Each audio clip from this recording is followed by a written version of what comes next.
Hi fellows. In this tutorial, I'm gonna try and explain you how color works as a three-dimensional model.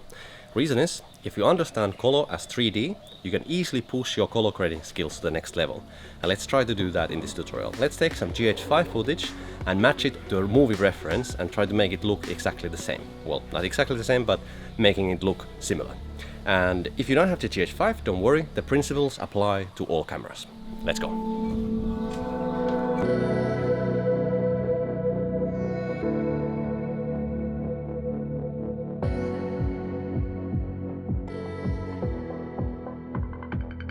Okay, let's jump right into Photoshop and let me try and explain how color works as a three-dimensional model.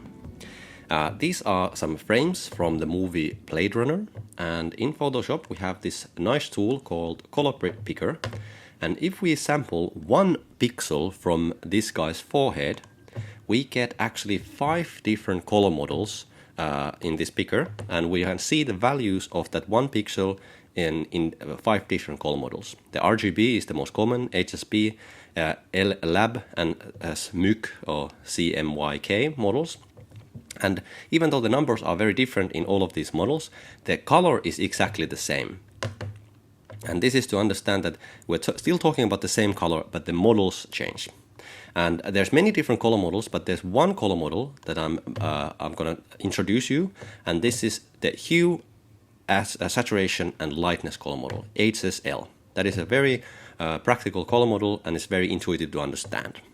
And as you can see from this image already, you can see that when we're talking about 3 values, so hue, saturation, lightness, or RGB, we're talking about 3 values, and we can create a 3-dimensional coordinate system from those values. Just like if we would have X, Y, Z, now we have RGB, or hue, saturation, lightness, we can create these kind of 3-dimensional geometrical forms that are like showing us where different values are located. For example, in this HSL's color model, there's actually this hole in the front. It should not be there. It's just for us to understand how the gradations work inside the cone.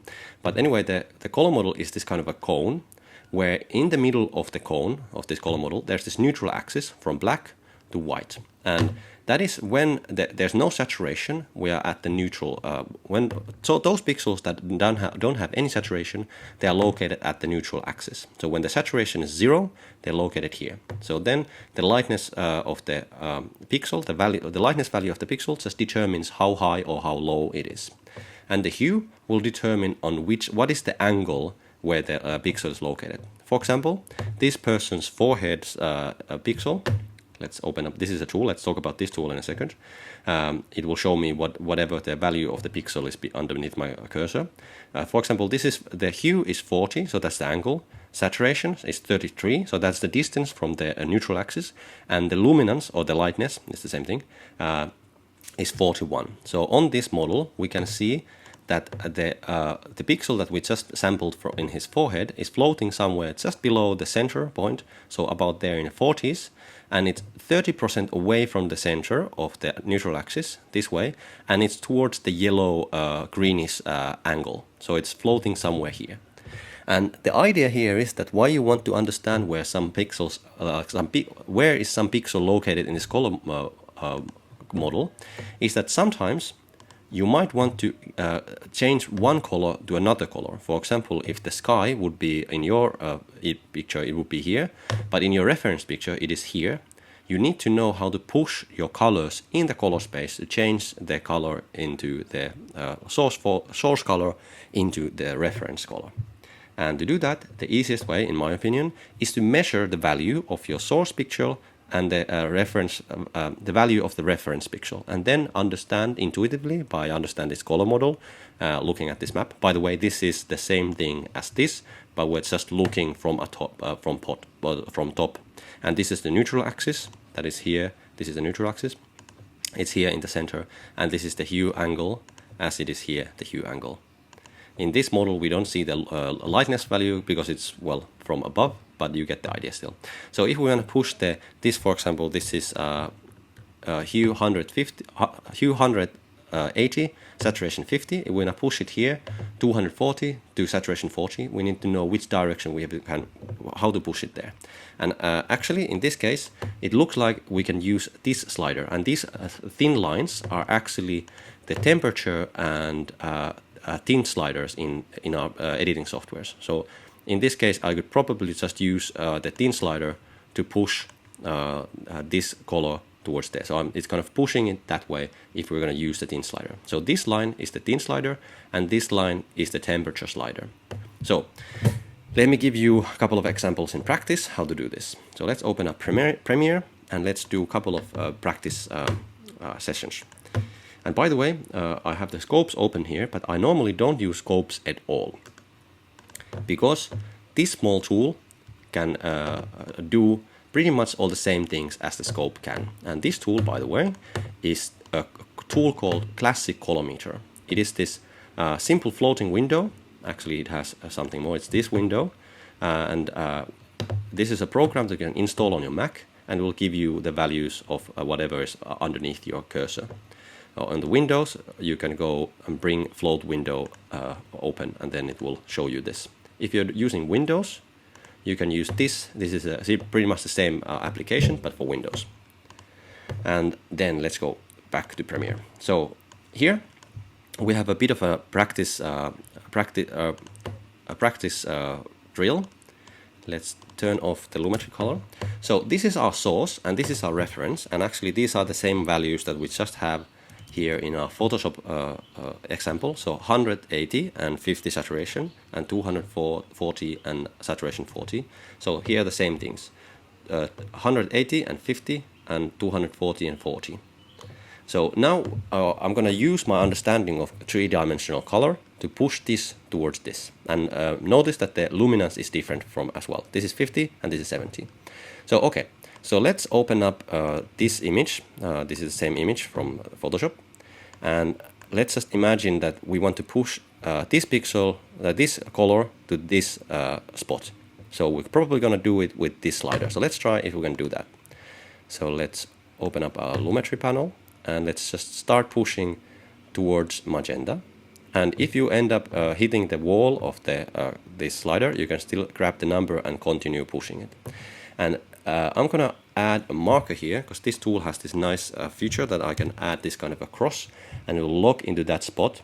And I'm going to push it until I get this hue to 140. So I'm going to push it towards even more magenta until I get to 140, like this. And now they are the same hue. I'm going to release this marker.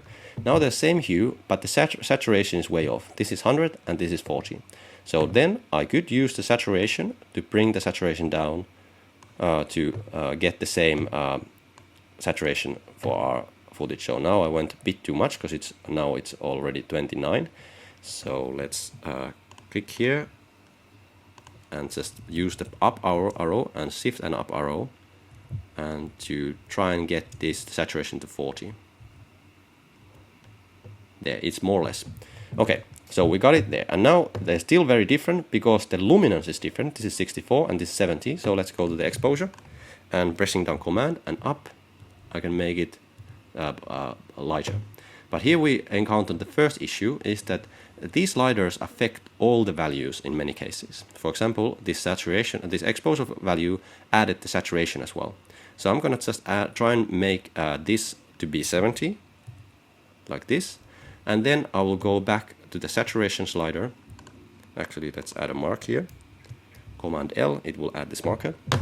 And now let's decrease the saturation to make it 50. No, was it? I don't know, 40 was it? Yes. 40, and then let's add a bit of exposure again to get that in 70s. And this again, we need to push it down to get the saturation to 40. Like that, and then maybe we can push this down a bit to get that to 240 as well. And then the saturation, we need to push that up a bit. Well, you get the idea. And there we got it. We got it. Yeah, we got it. That's good. So that's how we can make our source color exactly the same as the reference? Well, it's not exactly the same. There's a very, very thin, faint line between these two patches, because this is a very rough, because it only have 360 degrees and only 100 for each of the saturation and luminance values. So there can be still a difference even though the values are similar, but it's so small that I don't care about that. So let's do another drill, and this time let's do it for skin tones. So this is a skin tone, so this is our source and this is our reference. We try to make our source similar to the reference. So this is 20, 20, 50, and this is 15, 30, 60. So the hue is more, but the saturation is less. And this time, instead of using these sliders, I'm gonna show you something interesting, because skin tones are occupied in this area from about 10 hue to 27 hue, so around here, and they are not fully saturated, so they are somewhere here in this area. So as you can see, this line, the temperature slider, is corresponding almost to the saturation of the skin tone. So if I push the temperature up, it's actually making our skin tones more or less more saturated. And if I push the temperature slider towards blue, so pushing it this way, we are actually getting more close to the neutral axis. So we are decreasing the saturation of the skin tone. And then, if I'm going to use the tint slider, you can see that if I use the green slider to push towards green, we're actually increasing the hue. And if I push towards magenta, we're actually decreasing the hue. So this is a nice trick to understand how to fix skin tones, is to kind of, it's not exactly like this, but to understand that the hue is mostly affected by the tint slider and the saturation mostly affected by the temperature slider. So let's try that. So this is 2020 and this is 1530. So let's add the marker here again, and let's try to push the saturation higher. So we're going to push it towards 30.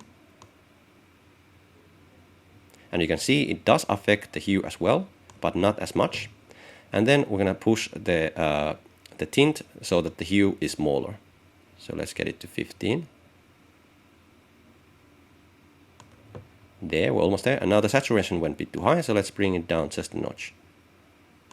And now the tint went a bit down, so let's bring it a bit towards green again. And there we go.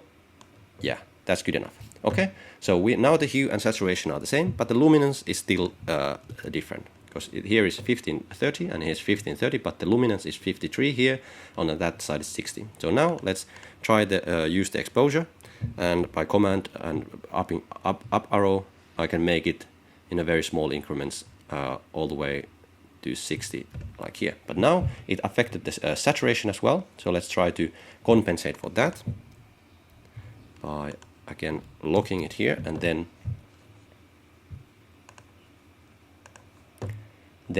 bringing the saturation, the blueness down a bit. And you can see that we're kind of hunting the values that we want, because everything is affecting, but you kind of get the idea which directions you can push your sliders to get where you want. Okay, so we got it. It's not perfect, but close enough. And as you can see, the batch is again very similar. So this is a way you can use your understanding of three-dimensional color space to kind of push your colors where you want them to be. Okay, next I think it's time for more practical application for this, because you quite rarely would do any professional color work where you just try to match different batches together. So here we have some footage from GH5, and this is a reference still. This footage I got from Kenneth from Atlas Pictures. Kenneth is a subscriber to the channel, and he asked me to help a bit with the color grading. And this is a movie. This is a movie called The Unknown Girl. This is in Finnish language translation, but it's a French movie, La Fille Inconnue. And Kenneth sent me some reference stills from that movie and asked me if I would be able to make the GH5 look similar to the reference image.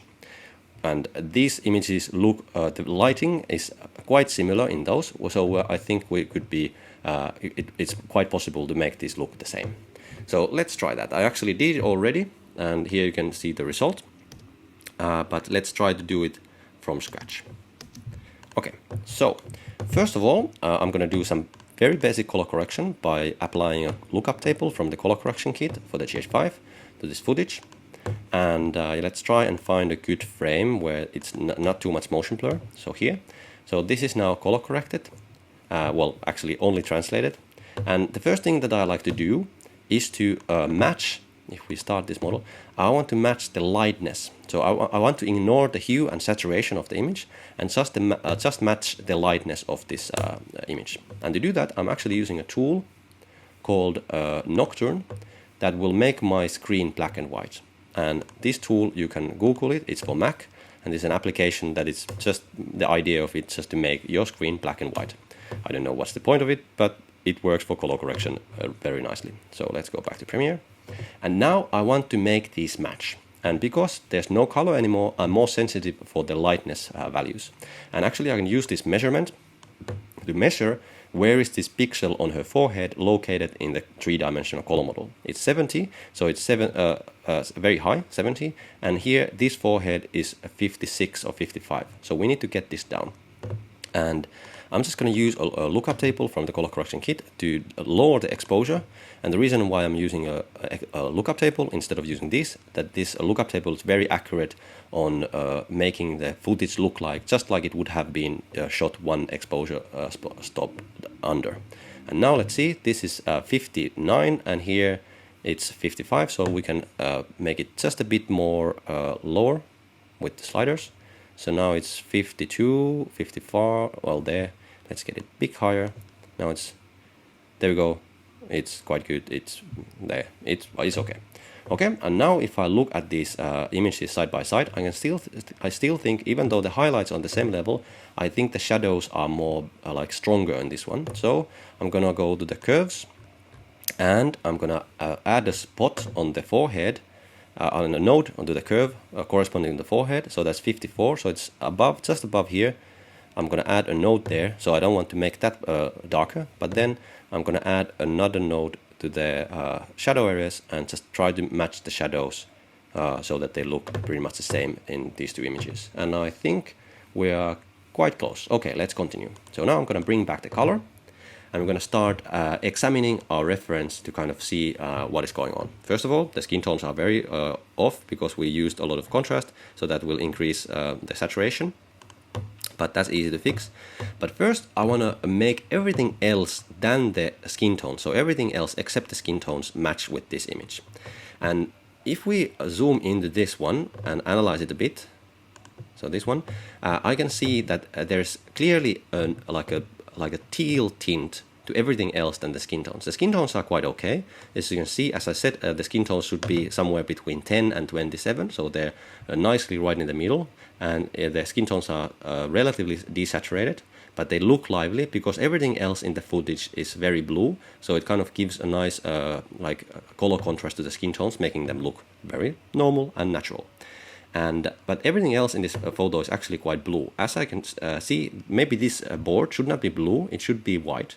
And the hue is 160, 159. And if I open up the reference, I can see that 159, so 160 is around this area. So we're talking about teal colors. So apparently the neutrals and, well, overall, this image is pushed towards teal. So let's do the same thing to our image.